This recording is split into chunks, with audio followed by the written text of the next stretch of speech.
their audience. Because of social media? Absolutely. Have they been trafficked off of social media? 100%. Have they been sexually exploited off of social media? Ongoing. Yes. I'm scrolling on TikTok. I see little kids with TikTok. What are they looking at? This is what you don't want kids to see, is that correct? Exactly. And again, this is depicting children. This is supposed to be kids. Well, honestly, I didn't even know that transition from female to male was an option until I was on social media and began being exposed to those type of communities. You've never seen a 18-month-old masturbating?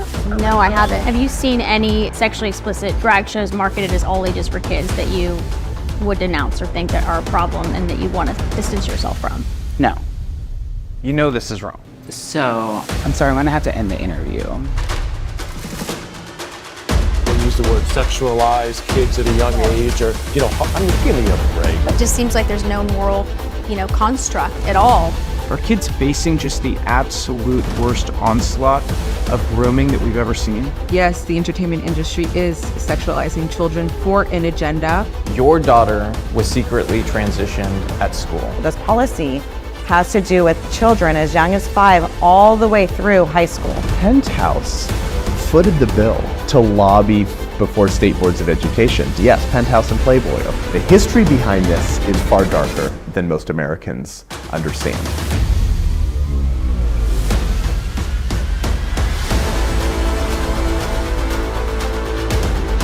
Do you think the big tech companies at this point are essentially aiding and abetting human traffickers and people who are working to exploit children? Absolutely. If you don't want to hear it in a school board meeting, why should children be able to check it out of the school system? There is misinformation presented that somehow that we're doing surgery on minors or even children, and that simply is not true. How old were you when they gave you a double mastectomy? It was a month after my 13th birthday. Ultimately, we're going to talk about, the counselor's going to give them medication there at school without their parents' permission? I mean, I think we're leading towards an absurd and horrific time. Well, first of all, we weren't forewarned we would be sharing a locker room. We had no idea. I turned around, a 6'4", 22-year-old man, fully intact with an exposing male genitalia. This ideology is killing our kid. Do you think more people need to speak up to protect kids like your daughter? Yes, I do. Well, I think from heaven she can see how hard you fought for her. Do you feel like this is a war on children? I know it's a war on children, but like they said, we're coming for your kids. Yeah. And they have.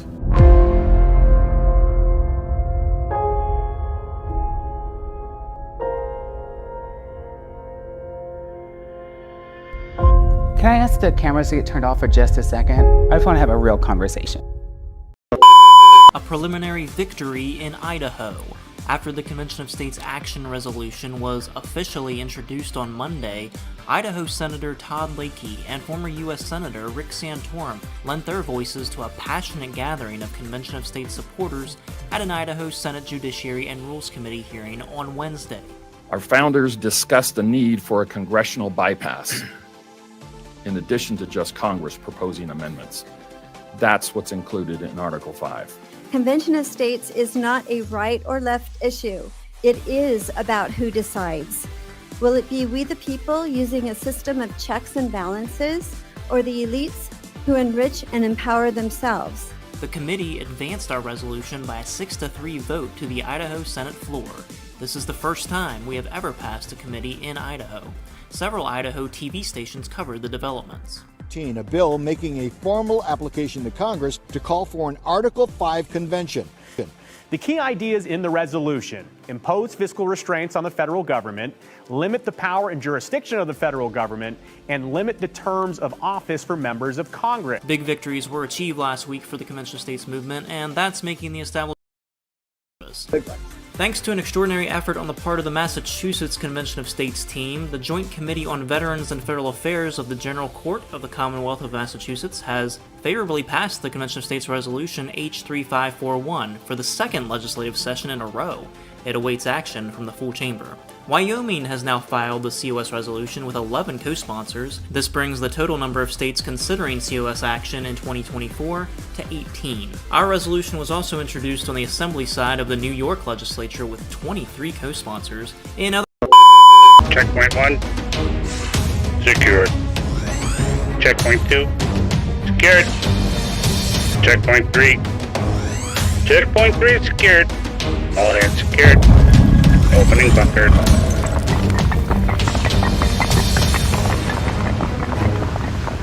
All right, microphone check. Microphone check. Just making sure we're all good here. Looks like the stream might be struggling on Rumble a little bit. It seems to have froze on one screen. I don't know if everybody's getting that. That's just me. But that's what I'm getting. So I'm not sure what the deal is with Rumble. Hopefully it catches itself up. I will try. If someone's watching on Rumble or someone's watching or sees that it's not working on Rumble, let me know, and I will try to refresh that stream. Otherwise, looks like we're up and running everywhere else, so I'm going to go ahead and roll with this if I don't hear anything. And we're already getting some comments coming in. Ellen Wilkins over on Facebook. Trump for president, absolutely. The only choice at this point, for sure. Oh, there we go. Olive Branch, Bob, how are you, sir? Over on Facebook.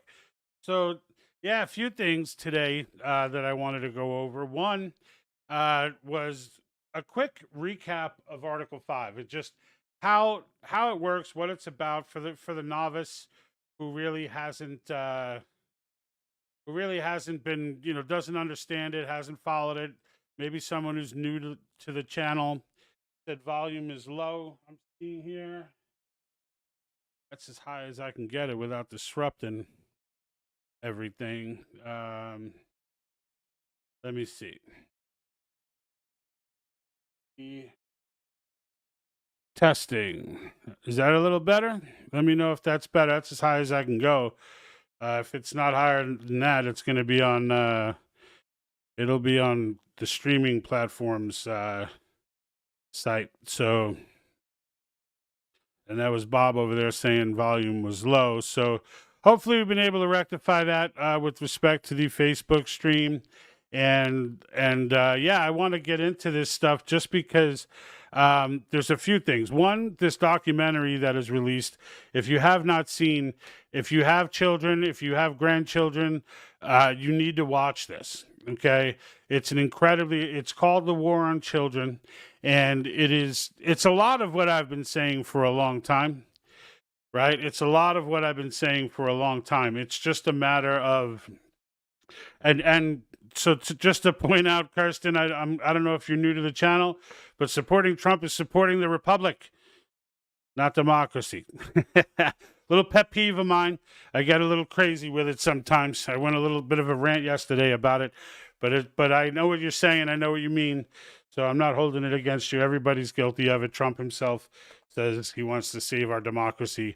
So it's just, I think it's important that we not only know the difference, but that we correct people, not out of a means to be rude, but as a means to, get everybody on the same page, right? Because there's a big difference between the two, and knowing that, and there's been a conscious effort,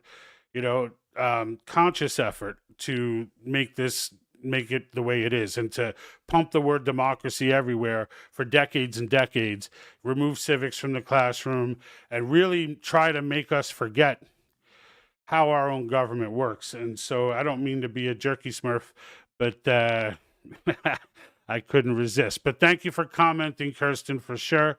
Yeah, so this documentary comes out, and I watched it. I actually saw it because Elon Musk posted it, and he posted the whole documentary, but apparently they're selling it, or they're, which made sense to me. I was like, who would make this for free?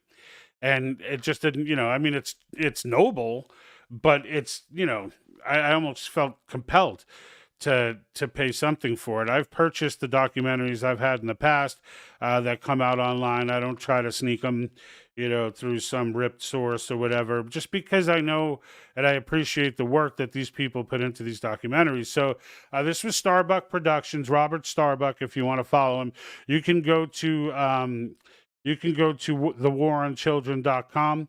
It'll give you links to sources to watch it or purchase it. I think on X, he asked that you subscribe. It's like $5 to subscribe. So maybe do that for a month or two just to kind of kick in and support the effort, because we need to support these people, right? That do the work, right? And do the productions and bring, an entertaining presentation to this stuff, because the information is just too important. And there are too many people that aren't listening.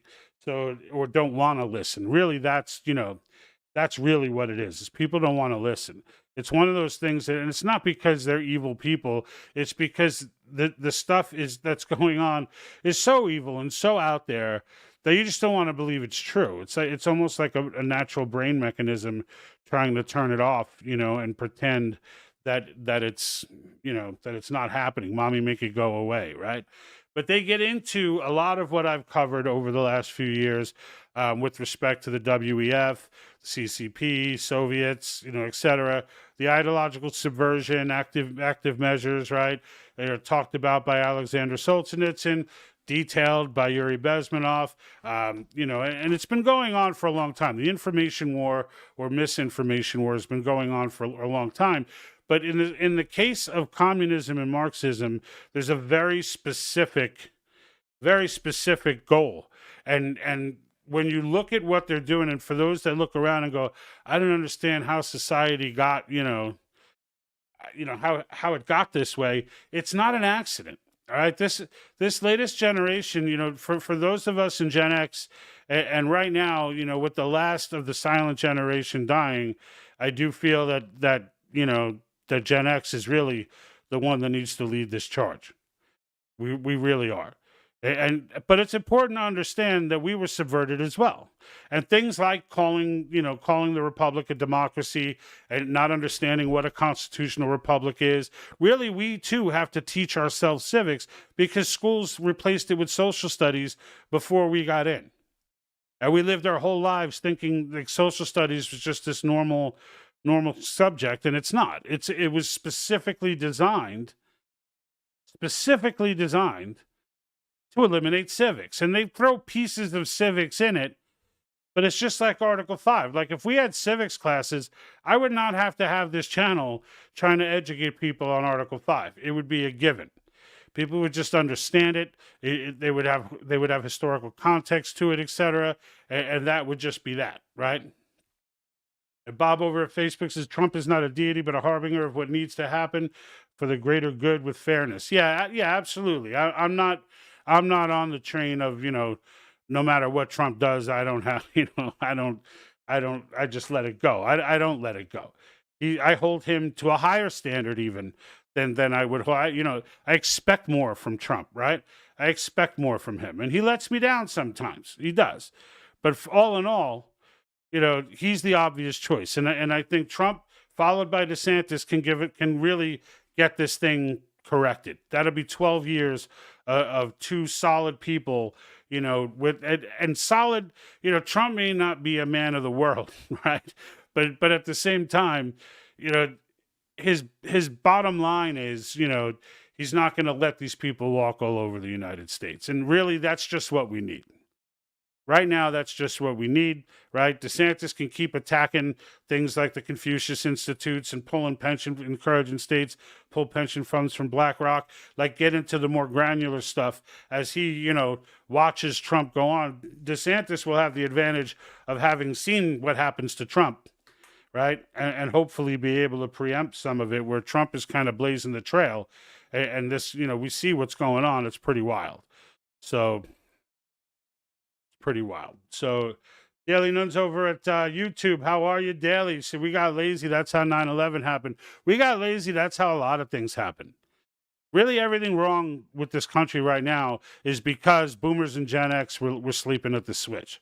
And while people were out there during those years in the 80s and 90s, it's not like there were no one out there trying to warn everybody as to what was going on. They were doing it, they were warning us since the 50s, right? I mean, Ayn Rand's Atlas Shrugged was a straight up warning as to what's to come. And all of, Eisenhower's final speech, right? Talking about the military industrial there were warnings. But we wouldn't listen. You know, we just insisted not here, not in America, no way, not in America. And then came the hippies, right? Their first successful subverted generation. There they were, right? And the boomers get all the credit for that one.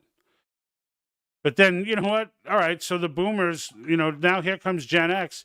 Most of us were raised, you know, just get outside, right? We've seen all the memes and stories. They're all true, right? Drinking from garden hoses, etc. Like, it's all true, right? But then what did Gen X do? We raised a generation on tablets and phones. Now we know how destructive that was, but we didn't then. And then, you know, at the time it was like, oh my God, shut this kid up here, put on a kids movie. And we didn't watch that kids movie. We didn't watch it. We didn't know that, you know, that they were hinting at these things in there. You know, we just didn't know. And so, you know, and I forgot they called it, they had a name for it. There was actually a study for this. And there's a name for it, and I forget what it's, something like the exposure effect, or it's basically the idea that constant exposure to something will eventually soften people's minds to it, no matter what it is, no matter how bizarre or crazy it is. If there's constant exposure to it, eventually people will begin to accept it.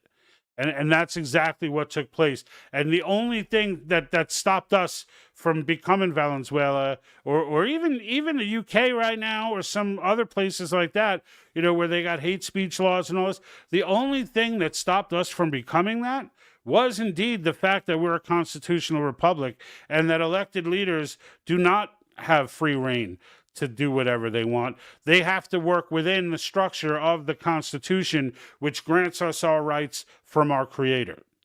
And I can't state that enough, I should just say, because it's truth, right? It's just how it is. It's truth. And you know, the fact that we've had this constitutional republic and the great American experiment, and let's not forget that either.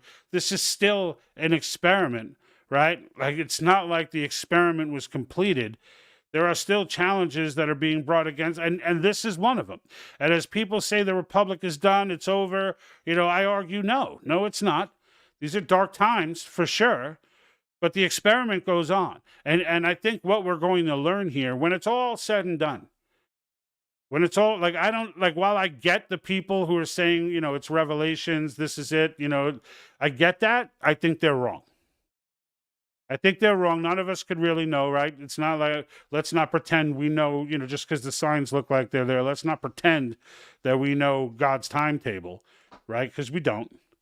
But in the end, I don't think this is it. I think a lot of people, look, the signs all look like they were there when Hitler was in power, right? When Napoleon was in power, people were saying the same thing when he was doing his thing. I think this is just another example right now of good about to conquer evil. That's what I think is happening right now. And I, you know, look, when you watch this documentary, you know, they point out basically the history of the whole thing. And while I knew most of it, and I preach it on the broadcast, there were nuts in there that I took away from it that I didn't know, like Hugh Hefner and his role in shifting education policies and sexualizing education and whatnot. All the subtle stuff, the funding, yes, was not so subtle, but the other stuff was much more subtle. But all of the participation that went on throughout, right, that to get us to where we are today, it didn't just happen, and it didn't happen easily, which is why it took so long. There's only, you know, I joke with people now, like, now that I've learned the things that I know, I joke with people and say, you know what? The people who said Elvis should have never wiggled his hips were right. Like, now that we have these decades and decades and decades to look back and see, you know, what the result was, right? And I don't want to blame it all on Elvis, but I'm just saying he's the guy, right? If you're Gen X, you know, the boomers too. Everyone used throughout the years, they used Elvis as the excuse to let kids do their thing. Right? Well, you know, there was a time when Elvis, you know, they were freaked out about Elvis wiggling his hips. And we used to go, yeah, I know, it's just kids. Like, no, it's not just kids. Like what's gone on since then, and what was going on when we were saying that, it was not just, that's not just how it is. Like the idea that sex sells. Sex is not something, they made sex sell. When all advertising has sexuality in it, then of course you're going to say sex sells. But it didn't have to. They were selling products with successful commercial campaigns long before they started sexualizing TV. Sexualizing TV was just another part of it. And the list goes on of all of the things that they have been from Hollywood, right? And this is how they do it, right? This is how Yuri Bezmenov explained it, right? And by the way, my Yuri Was Right t-shirt is still available in the t-shirt store. Shameless plug here. And I also added 2 new Article 5 t-shirts to the store, focused on the solutions, and the founders have my 6 by giving me Article 5. So those 2 are now fully available. You can get to them at www.thepatriotthinktank.com. And then, of course, right here, don't forget to follow me on X. We're trying to transport these 18,000 plus folks from Facebook to X for the sake of trying to avoid the extreme censorship, of course, that not just myself, but all channels like mine deal with. So Bob over here says on Facebook, says people use the stock market to measure our well-being. Bezos just sold off $6 billion of Amazon. Yeah, you know what, Bob? I don't even mess with the billionaires right now. Like, I ain't got a beef with Bezos. I really don't have a beef with a lot of these corporations because, number one, I understand that CEOs are employees. That's first and foremost. Now, Bezos is a major stockholder because it was his company when it was private. But in the end, once it goes public, everybody's a puppet at that point. There's a board of trustees that's calling the shots. The board is filled with woke individuals. The CEOs have to, they don't want to lose their jobs any more than you lose yours. And here they are in these positions, and it's like, if you don't want to do this woke crap that we're making you do, well, we'll fire you and we'll hire somebody who will. And notice there are no large companies like the Hobby Lobbies and Chick-fil-A's and In-N-Out. Like these are owners. None of them are complying with any of this crap. It's all coming from boards. And frankly, it trickles down where it's actually coming from mainstream America because it's their money that is invested in these stocks. They're the true owners of these companies. And nobody is holding these boards to accountability, except us when we go ahead and do things like we did to Target and Bud Light. Like that Bud Light beating will never be forgotten. They never got that money back. Those sales are gone. There's still tons of Bud Light everywhere. You can't, no guy, right, wants to be seen grabbing a 6-pack of Bud Light. That's just fact. Even if you don't care about the issue. Right now, it's at a point where, people are going to look at you like, oh, he's getting a Bud Light. You don't want to be that guy. And that's how it should be, right? That's how the culture moves in the right direction. And so, and I hope we keep taking it there. But in the end, like one more piece about this documentary, I encourage everyone to go see it or pull it up and see it. There are ways, that you can, there are people who have posted the full documentary. I would encourage you, though, to do the right thing and support the documentary makers. Because it matters, right? We want to see more of this stuff, right? Like, I want him to make some good money on this documentary because then he can reinvest in another documentary, right? And keep informing people. Because doing things the way I do them, right? Where I come on and I start talking to you and we have this conversation and such, like, that's all well and good. But doing it the way like documentary makers do it, that's different. That's a different animal because the reason it's a different animal is that they don't, these documentary makers, they put this stuff, they take that same content that I've been talking about for 3 years and they put it in a visually stimulating way that engages people and gets them, people can listen to me and then, after 20 minutes or so, if I even make it that long, if you even make it that long, you're like, I don't want to look at this guy's ugly mug again. I'm done with this guy. You know, but when you're watching an entertaining documentary with good production and whatnot, you know, you stick with it, right? And you learn these facts and you see how crazy the world is around us, because it is crazy.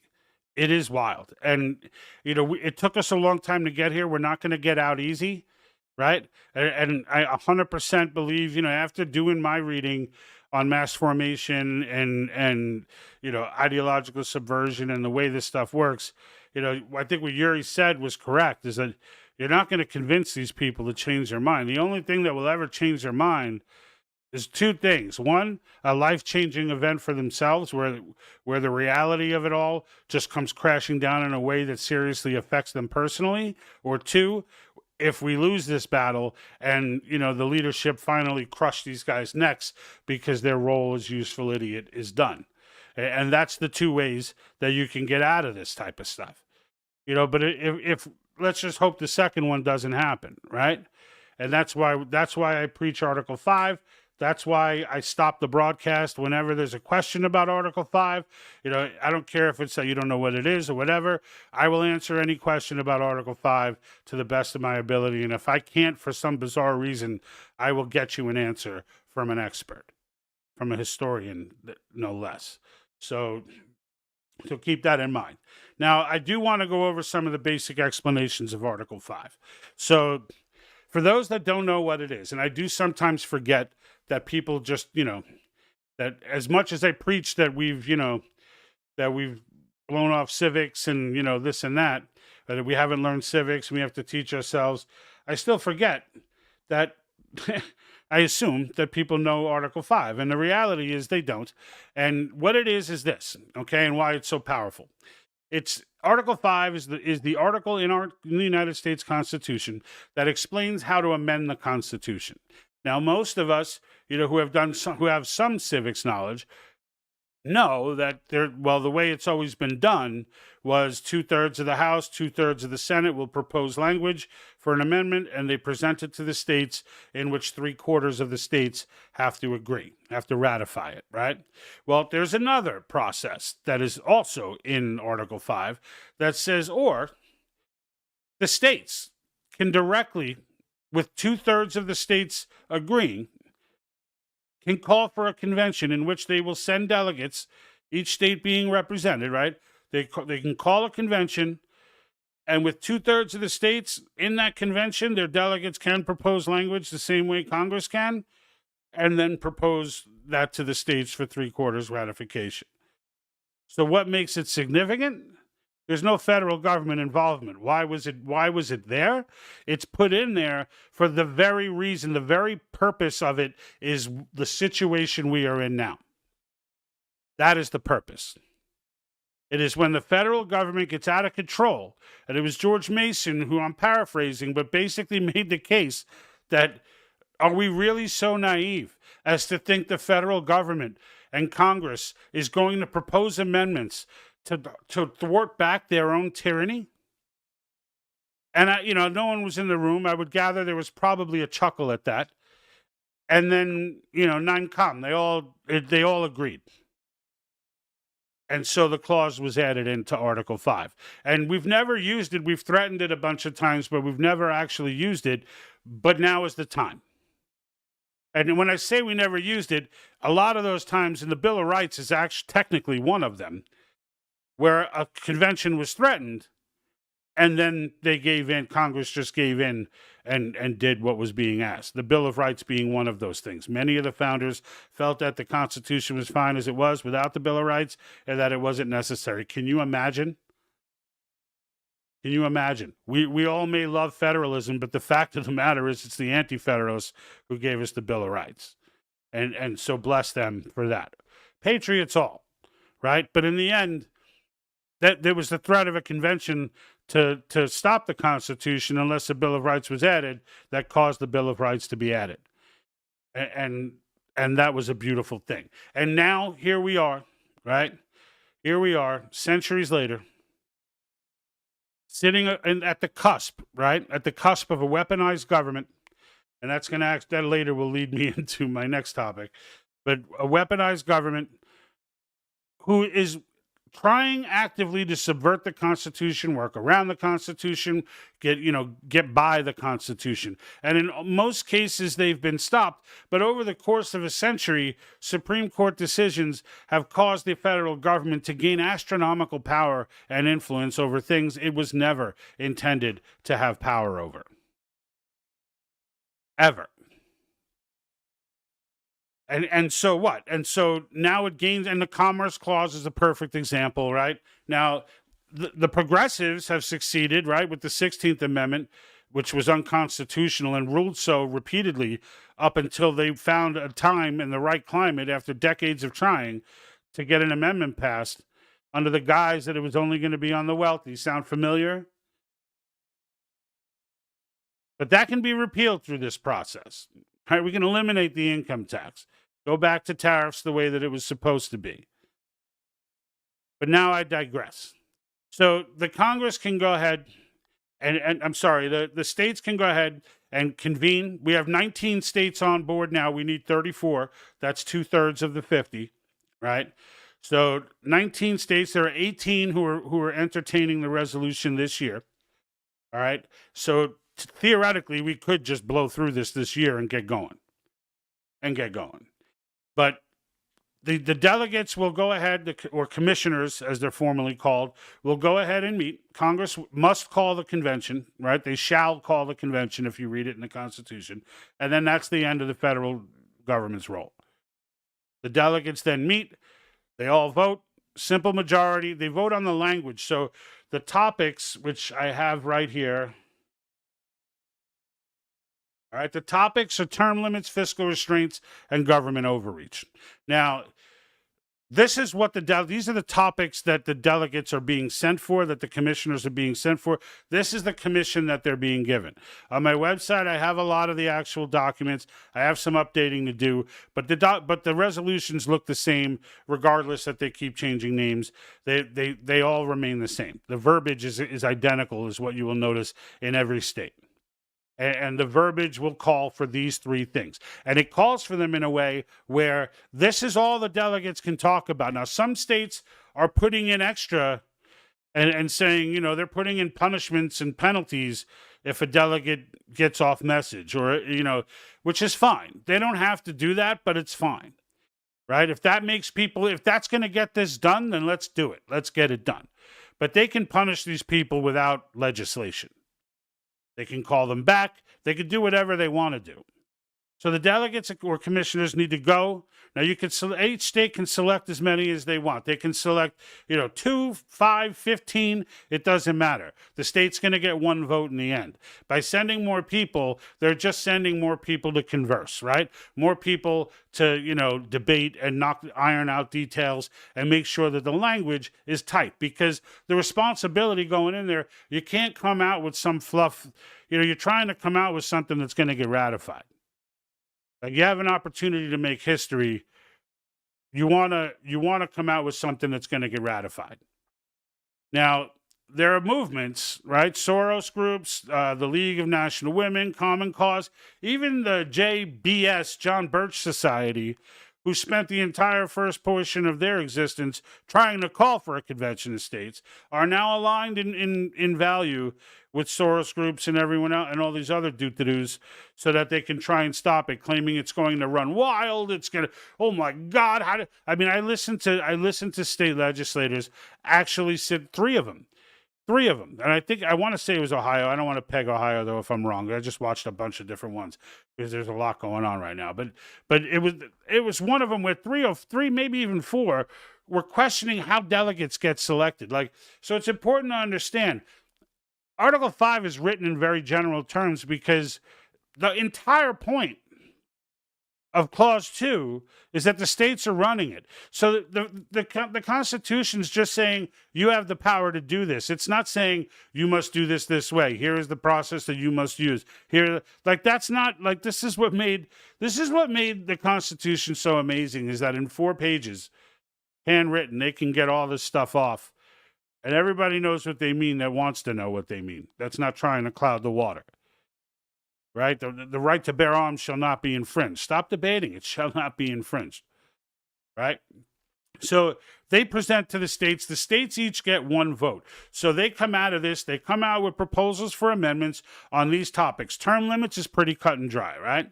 Now, it's important to note, all right, that the resolution allows for term limits on the entire federal government, not just Congress. So we're talking deep state cronies with the number 2 guy, not the director, but the number 2 guy who walks each director around and tells him how he's going to do his job and how it's been done for 20, 50, whatever years.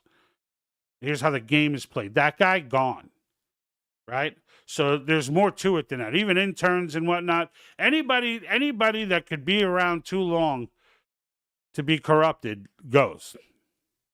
And that's the point of this particular term limits resolution. But they'll iron out those details. Fiscal restraints. Imagine the budget had to be balanced. It shocks me really that this is not already a thing, like that it's not already in the Constitution. But apparently it needs to be spelled out.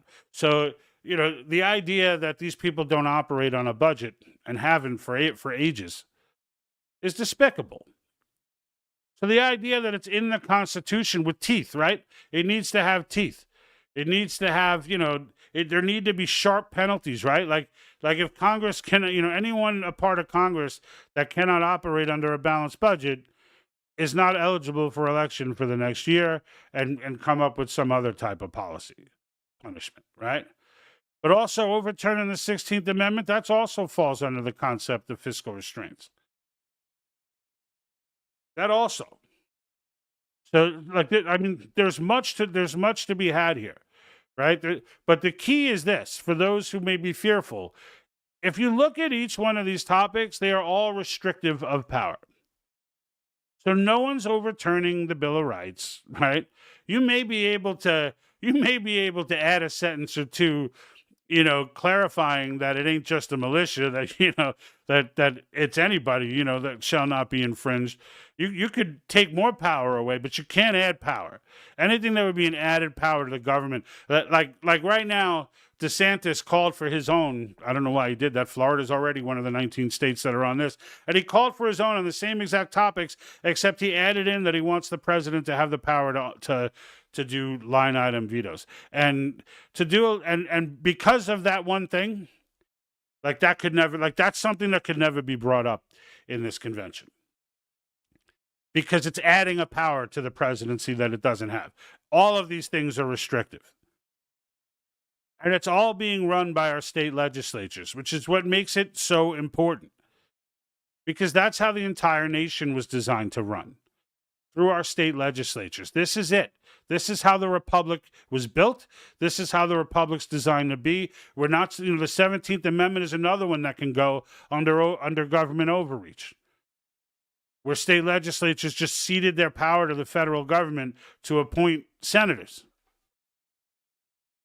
Why is it important that they appoint senators? Because they can also pull senators. Again, the entire design was so that you can handle everything you need to handle through your local legislator, through the guy that lives in your neighborhood. That's how it was designed to be. Those are the people who gave birth to the federal government. And it's important that everybody know that. It's important that everybody not only know that, but understand it in a way that is actionable. And I can tell you that one way that is actionable is on the bottom of your screen right now. All right, conventionofstates.com is where you start. That's where you start, okay? It's not like I signed a petition, I'm good. No. You signed a petition, you're making yourself heard. They're sending a letter to your representative that lets your representative know. That lets your representative know that there's one more person who would like to see. And if you live in any of the hot states right now, I mean, if you live in any state right now, but if you live in Ohio or Iowa or Idaho, North Carolina, Pennsylvania, Rhode Island, these are all Wyoming, these are all states that are hearing it right now. They need to hear from you. Your local legislator needs to hear from you. These folks are approachable. It's not like you're trying to call a movie star. These folks are regular dudes, man, and dudettes. Dudettes. Right? But that's true. They're regular people, and I can tell you, I've listened to their stories, when this gets debated on Senate floors and House floors across the country. And they tell us that people that were voting against it for years turn around and went, you know why I'm voting for it now? Because I met with a constituent over a cup of coffee or a cup of tea, I think he said. And it always bothered me. It always stuck with me, tea. I'm like, I don't know. Anyway, so over a cup of tea, they sat down, and the one constituent sat down with him and said, look, right, are you for or against Article 5 Convention of States? How much do you know about it? And the legislator was honest, and he was like, honestly, I'm not that well versed in it, but I'm generally opposed to it. And the constituent said, okay, so I'm going to ask you to just make me one promise. And I'm sure they had more conversation than this. But what boiled down to, okay, was he said, make me one promise. And he gave him this literature. Probably, I don't know what exactly it was, but maybe Rob Nadelson's book on Article 5, maybe Federalist Papers 40, etc. Right? Just made his case with actual data. And then he said, all I'm asking is that you read this. And that when you're done reading it, if you still are opposed, then it is what it is. But I don't think you will be. And that legislator then became a co-sponsor of the bill and pushed it through. And I want to say it was in South Carolina. It was in one of the 4 states that went down last year or the year before. So there was Wyoming. There was, now they're escaping me, West Virginia, Nebraska. There were 2 more. It was in one of those states, okay? And so just like that, one person turned over the right person by just simply giving him factual information. And this is how it goes in all these states. Like when you listen to the questions, like once you educate yourself on Article 5, and then you listen to the types of questions that come out of the legislatures, like I understand, and at first I was pissed that these people know so little about the Constitution, but then I realized, you know what, these are regular folks, and frankly, we've all been, we've all been denied civics, right? So whoever caught up quicker or whatever, it was only 3 years ago, 4 years ago, whatever, that I caught on to this. Like I went my whole life, it was right there, and I considered myself to be a pretty damn patriotic American, and I had no idea. So this is what I'm doing now, right? Is that I'm trying to educate you, and I'm trying to just get you on board, right? So get you to sign the petition, click the volunteer button, go through the education process. They've got a ton of videos and material for you to read into, source material from historians and founding fathers directly, etc.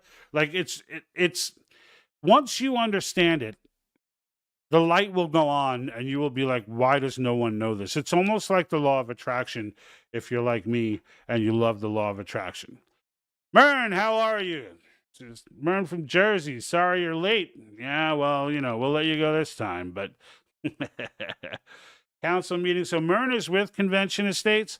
So she is a district captain in New Jersey. Much happening in Jersey, hard to keep up with it all. Yeah, there's a lot of action going on right now, folks. Right now. As a matter of fact, I'll give you a recap as best I can right now. So Iowa has passed the House State Affairs Committee by a vote of 12-11. Next step is the debate on the House floor. So if you're not familiar with how it works, it goes to committee for the House first, then to the House, committee for the Senate, then to the Senate. So right now we're on our way to the House in Iowa, which is awesome. Same day that happened, testimony was given in the Ohio House Government Oversight Committee. Same day, grassroots testified for H.R. 7182 in Rhode Island. There, the committee agreed to hold it for further study, which sounds like a punt to me. But the fact that they were able to even get it in front of a committee in a state like Rhode Island, because people think this is a partisan issue, and it's not. But for some reason, the leftist states are just so aversive. The politicians are not the people, right? Democrat voters are on board. It's the politicians who see this as a threat, right? So But then we got grassroots testimony. And this was the only loss of the year. Grassroots testimony in South Dakota took place on February 7th. Their state Senate Affairs Committee shot it down. Only loss of the year. All right, but then Maryland just had a grassroots surge recently, which is just a big push for cause at the state legislature. Idaho passed committee for the first time ever. They're headed to the Senate floor for a full vote. Outstanding there. New Hampshire. So they tried to rescind an Article 5 resolution, and New Hampshire, the people of New Hampshire, I don't know, is it a New Hampshirean or I don't know what. Anyway, the good people of New Hampshire spoke up, showed up, and rescinded the Article 5, and stopped the effort to rescind the Article 5 resolution. In Massachusetts, listen to this, folks, passed 2 committees in Massachusetts. Now it's headed to the full Senate chamber. Massachusetts, folks. It just got introduced in New York, so it's not fully in the process in New York yet, but it has been introduced.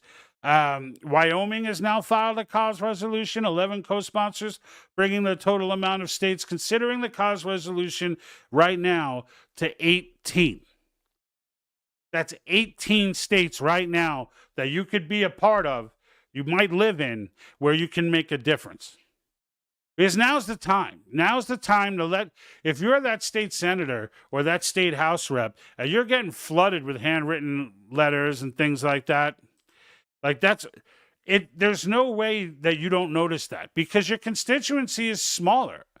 It's not like you're covering the whole state. You're covering a district.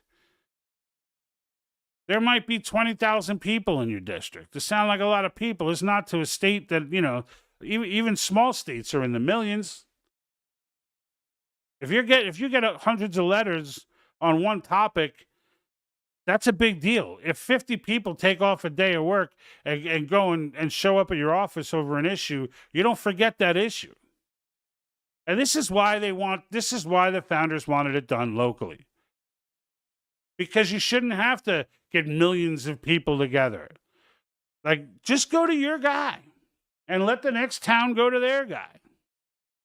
And now you get 10 or 15 of these guys or girls, whatever. You get 10 or 15 of them who are hearing it from all the constituents.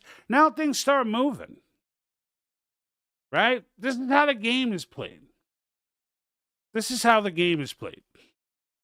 So the delegates and commissioners would go. They start discussing this over these 3 topics. They come out with what they're going to come out with, right? Government overreach, I probably should touch on a few possibilities. One would be a single subject bill. Right? You might be familiar with the concept of single subject bills. So you cannot pass a piece of legislation that has more than one topic.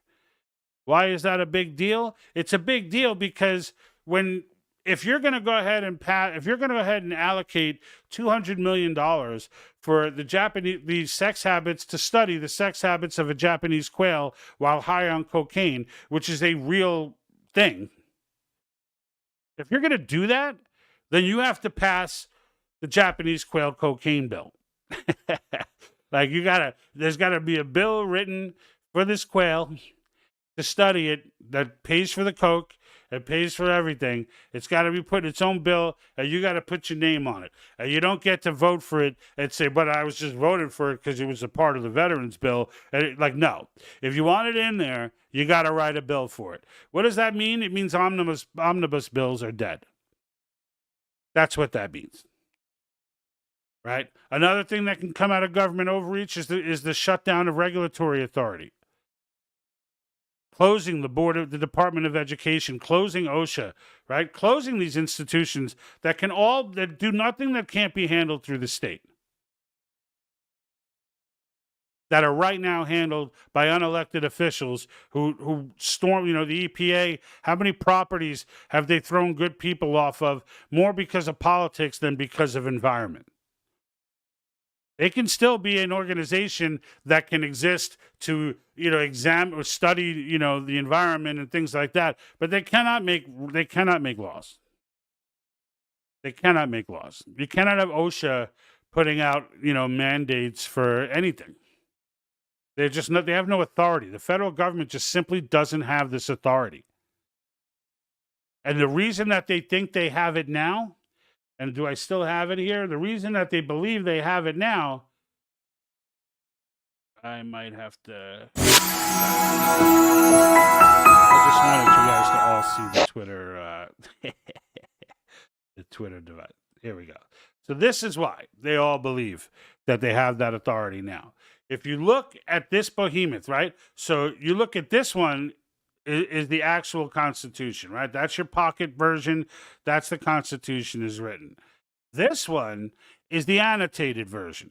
And this is the one where every single horrific or good Supreme Court decision that has ever been made in our history. And when the justices go to, so, you know, if you say, oh, well, we should sue over this federal overreach, and you try to take it and you get it all the way up to the Supreme Court, they're not opening the pocket version. Gorsuch is. Gorsuch, Alito, and Thomas are. But everybody else, they're opening that big one. And they want to see what the other justices in history have said about this topic. You see, as long as that happens, nothing changes, right? I don't care what happened with the abortion issue. That's the unicorn. 99% of the time, if that big book says don't do it, they don't do it. And the reality of the matter is there's only one avenue. Because the Supreme Court is not the final word in the United States of America. The people are the final word in the United States of America. And if we want to overturn something, quite a few things that the Supreme Court has done, including some amendments that historically are horrific and need to go away, in particular the 16th and 17th, well, then we have to do it through convention because the government will never do that. The government will simply never do that. And we all know it. We all know it. And so did the founders, by the way. And that's why we have this process. So one more thing, one topic. And by the way, any questions? So any questions that anyone has regarding Article 5, Convention of States, anything about it that you want to cover. And it looks like the Rumble stream never took off. I just froze like halfway through. Has anybody seen it on Rumble and figured out if... I don't know what's going on there. Last time, there was one time before where it did this, at least on mine it did this, and then afterwards, the entire broadcast was on there. But like the whole day that I was looking at it, I couldn't see anything. It was pretty wild. But I'm just going through a few of the different platforms right now just to make sure we're still good, and we are. So, all right, good. So the last topic I want to cover is we the people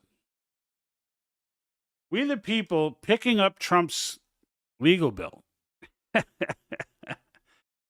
Yeah, that's a thing. That's a thing.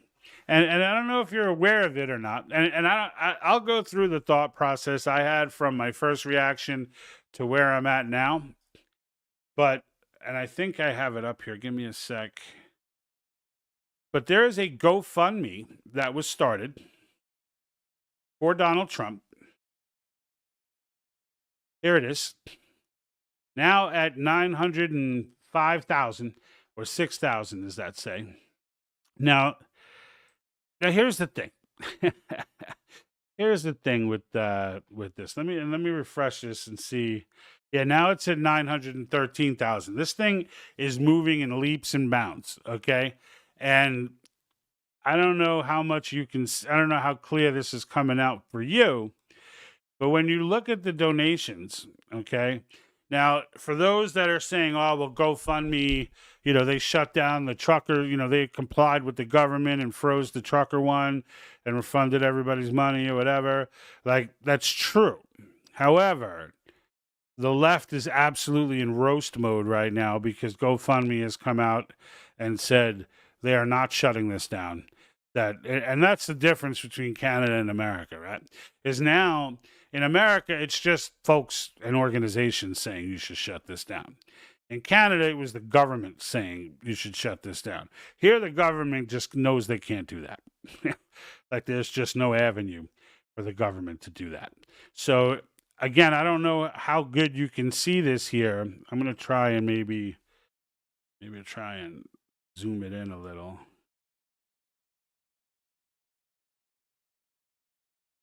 Not letting me zoom it really. Letting me zoom out, but not in.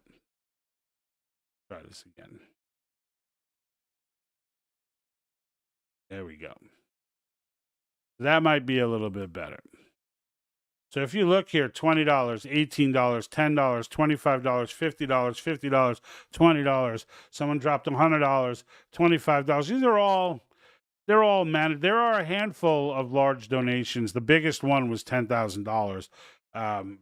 But most of these are small donations, right? $50, $100 or less. But you say to yourself, okay, well, and let's remember we're at almost 914,000 now, because I'm going to go ahead and refresh it later on and see if we get it and see how much it's actually gone up, because I've been following this for a few days now, and it was at like 50,000 when I first saw it after the first day, and now, you know, this is maybe 4 days later, 5 days later, it's at almost 1 million. So we'll see how much this grows, and as you sit and decide, you know, is this something that I want to donate to? My first reaction was no. My brother called me and he was like, well, he didn't call me. He sent me a link, and I took the link and I saw it, and I was like, you know what? Two things. I was like, number one, I don't trust GoFundMe, and number two, I don't think he's going to end up paying this $355 million anyway. What happens to the money then? And my brother, in his infinite wisdom, brought up the point that he's like, well, I donated. And he's like, and I don't really care, because it's worth it to me. You know, it's worth my $20 or whatever he donated just to say F you to that judge. And I thought about that, right? And even to the machine in general. And on that premise, I think it's a good thing that they raised the whole thing. I hope the whole $355 million gets raised, because the message that gets sent there is that you cannot bankrupt this man.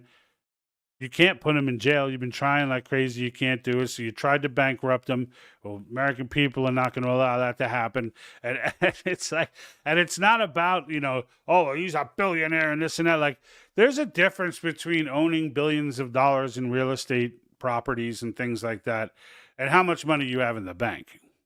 You know, those are not the same thing.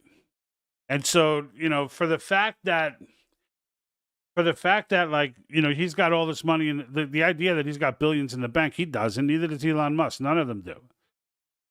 Like liquidity, like actual cash, $350 million probably hurts. It probably hurts bad. And so the idea here is, you know, from the American people's perspective is, you know, look, he doesn't need to be dealing with this crap, right? He doesn't need to. He could relax in Mar-a-Lago. He can, you know, travel the world. He could hobnob with celebrities. He could do whatever he wants.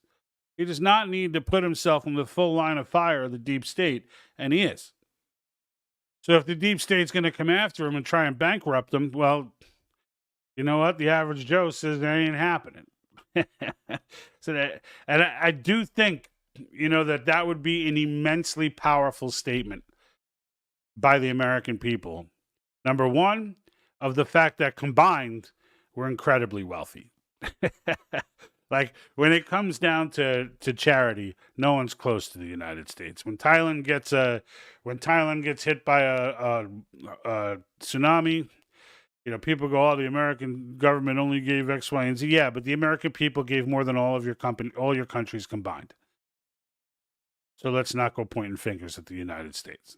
We are by far the most charitable nation in this world. There's not even a close second.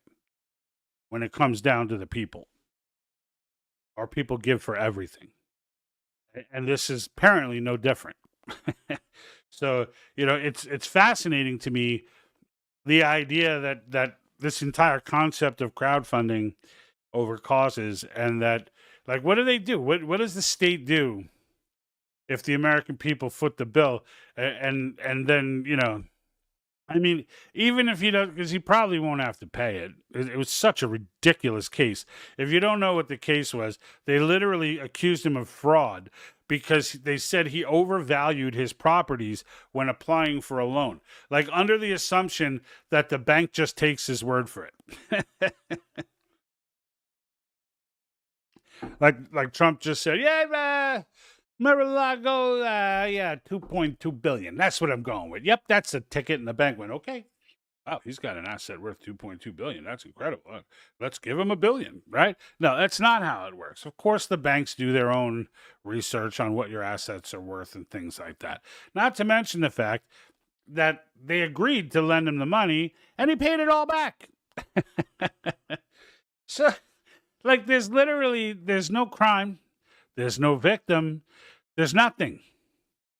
There's nothing. But they're banking on the fact that we're too stupid to pay attention and that they can just make a headline out of this. And then the fact of the matter is, we all know how disingenuous the media is, and it's just embarrassing once again to watch. But you know what? It would just be poetic justice if the American people just went, you know what, dude? We got you back. Here's $20. Here's best $20 I ever spent. and you just get, you just get 2 million people, 3 million people, right? Donating $20 each, whatever the math breaks down to, right? You just get millions of people donating $10, $20 each, and you're talking, it's pretty wild. It's pretty wild. And so, I mean, 70 million people, 74 million people had been logged as voting for him, not counting all the Trump votes that we don't know what happened to, right? That's a lot of people. Let's round it to a short 75 million. 75 million, that's a lot of money.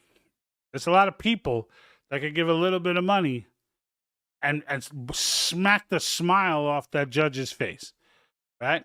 And that's what I'm talking about. Just smack the smile. If you haven't seen the photo or the video of that judge sitting, just having a grand old time after slamming this guy with freaking an unjust $355 million suit, it's amazing to me. It's amazing to me that there are even Americans. I can't, like, if this happened to Adam Schiff, I would still be up at arms.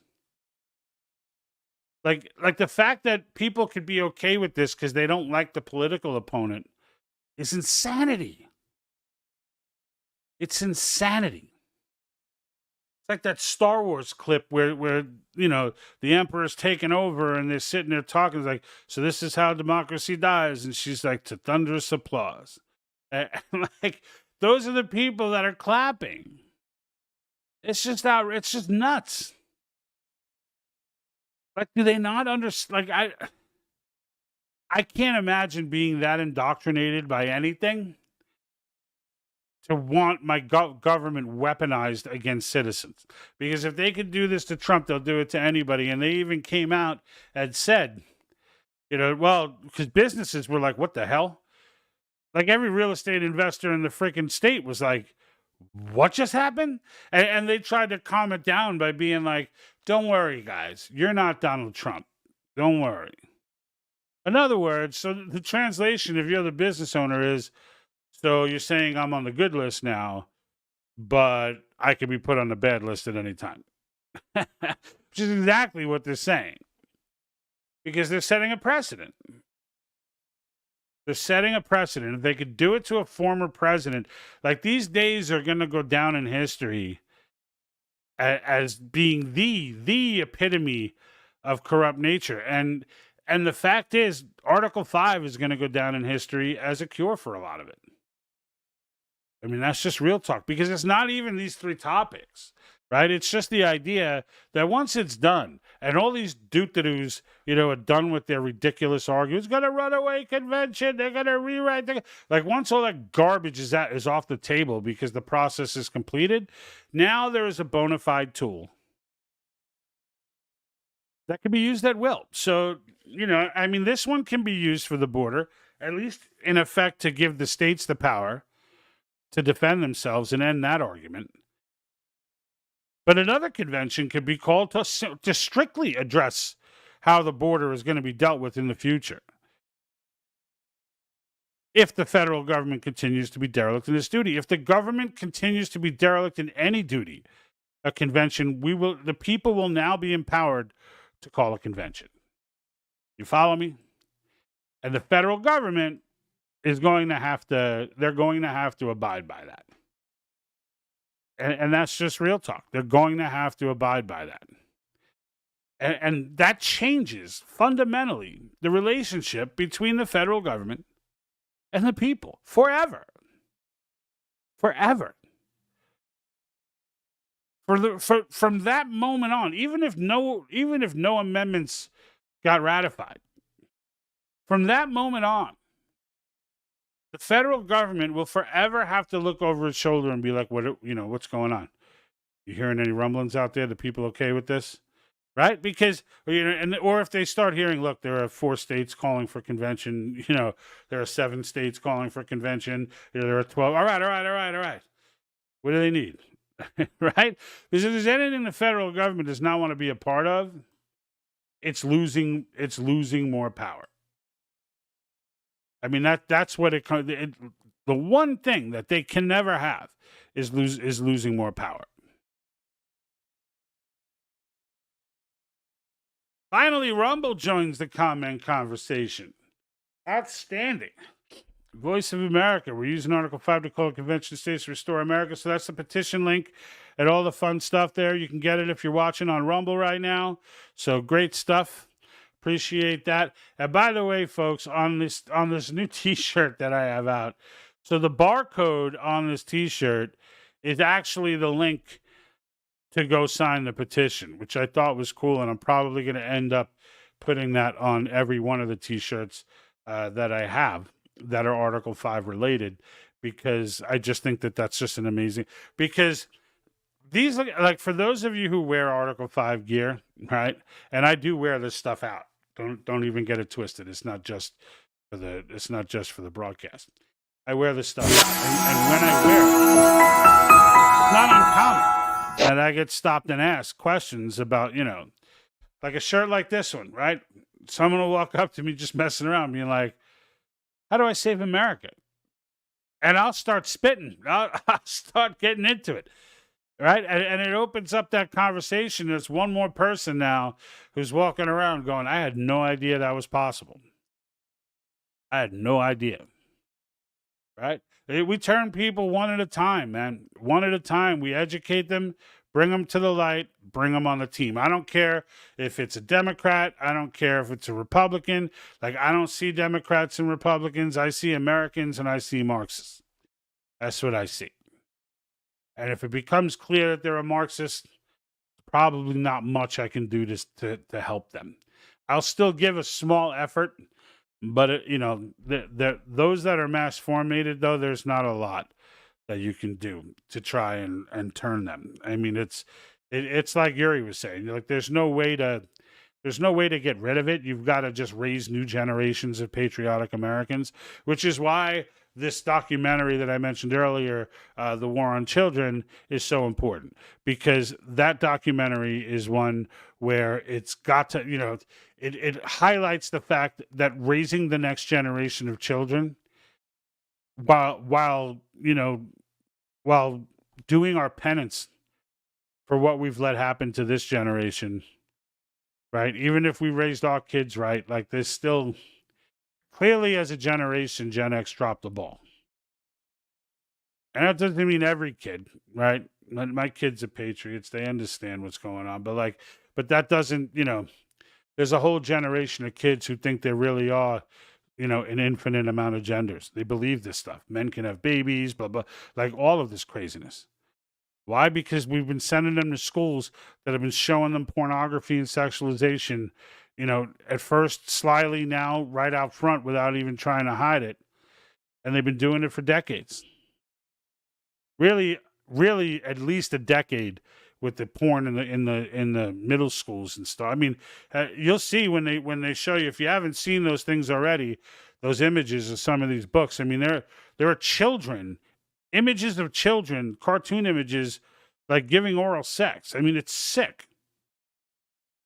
It is absolutely sick.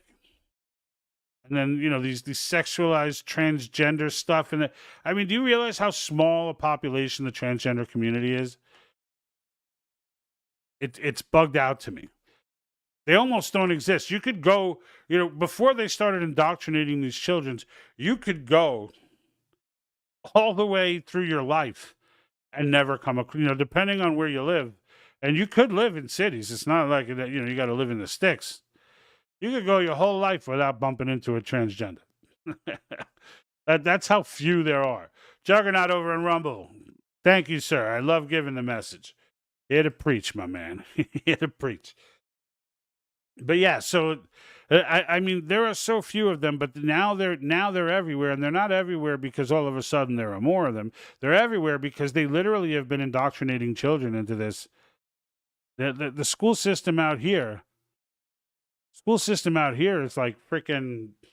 I mean, Temecula is now, they banned the LGBT. They banned all flags other than the American flag and the flag of California from school grounds.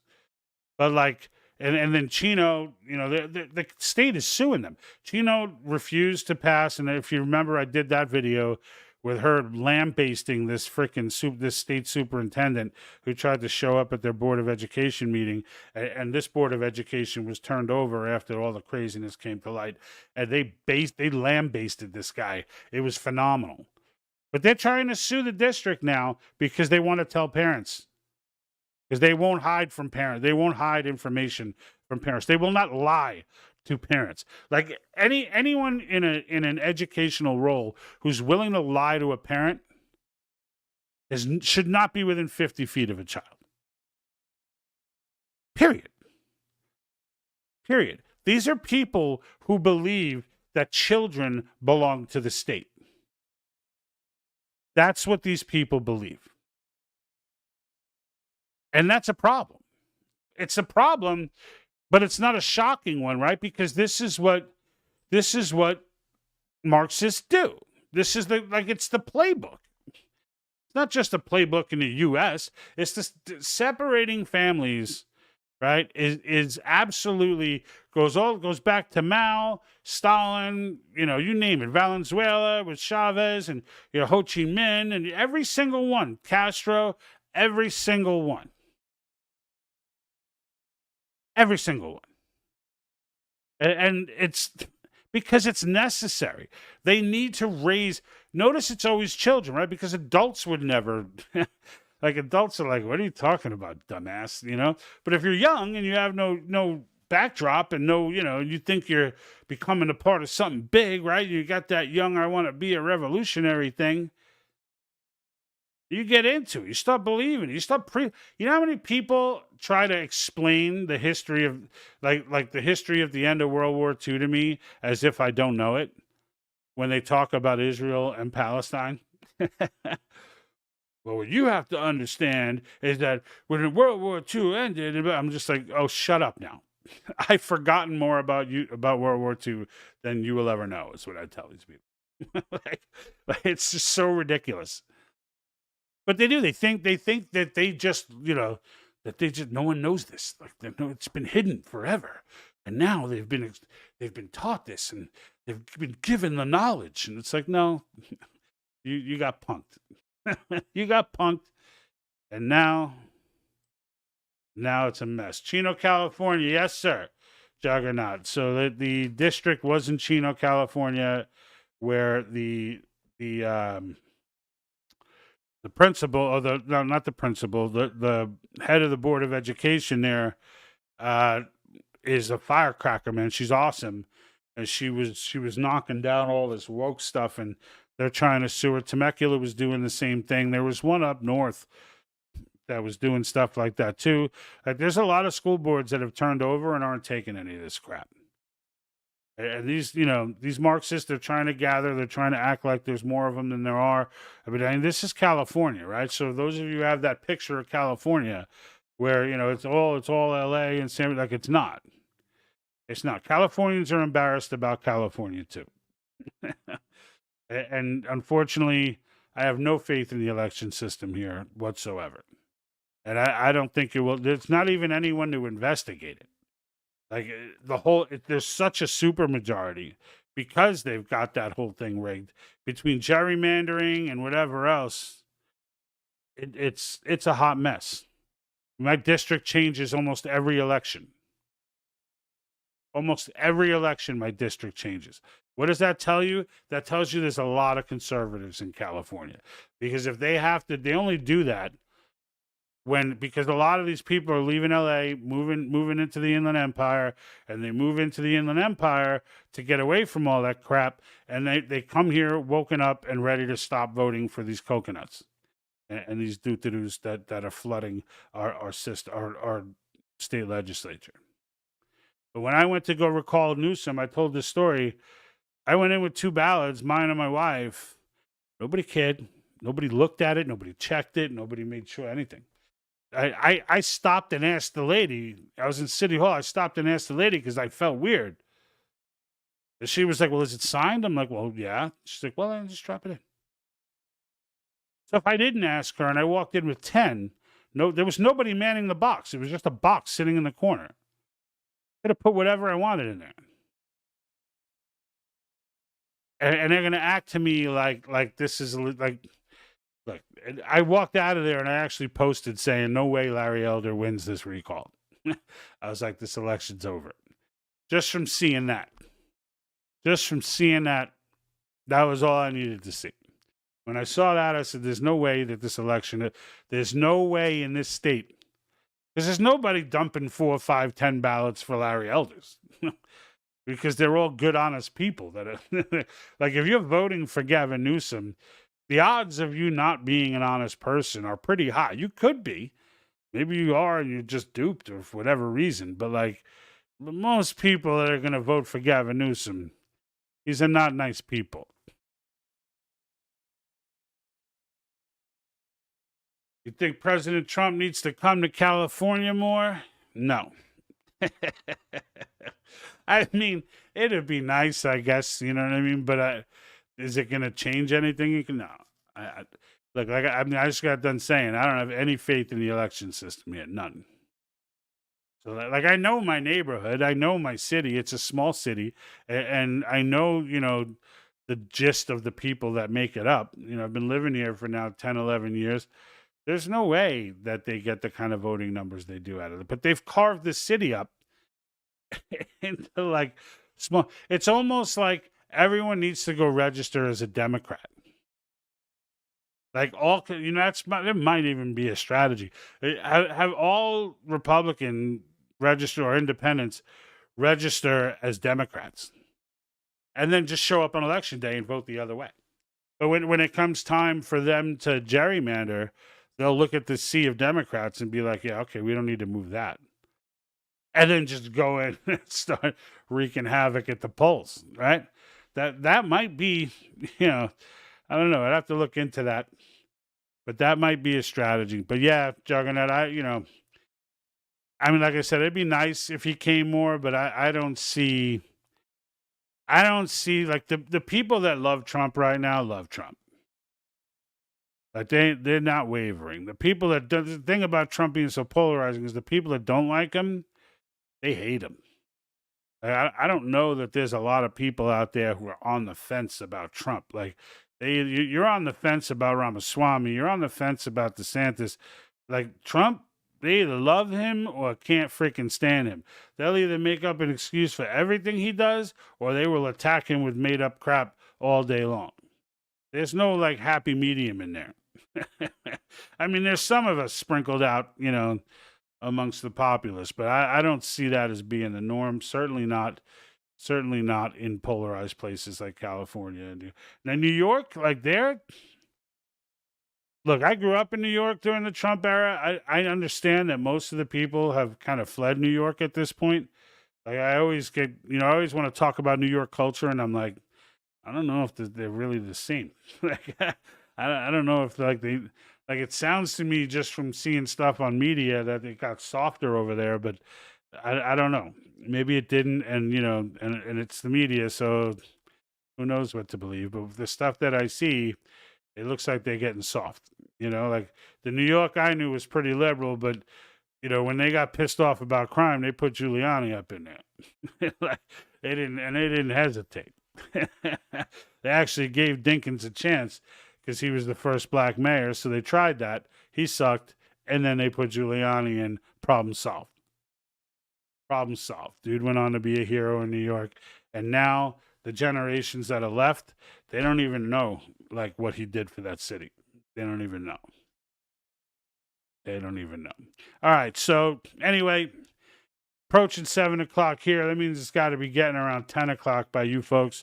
So out on the East Coast, and Lord knows those that are in different countries. I guess the later it gets, the earlier it gets for you. But I do appreciate everyone being on. Make sure you go and sign that petition. It does matter. It's a big deal. Make sure you get on it. You can go to my website. There's a link there. You can go straight to the conventionestates.com. But let me see if I have the link. Yeah, all right. So you can go straight to www.conventionestates.com, sign the petition. Look, start getting to know like-minded people, folks. And that's what happens when you do this. You're going to click the button. Once you get on, you click volunteer. You know, your commitment could be as simple as a social media warrior and just going online, going onto these platforms that you're on anyway, and just throwing up some posts, you know, hitting it up, you know, watching a broadcast like this to help with distribution.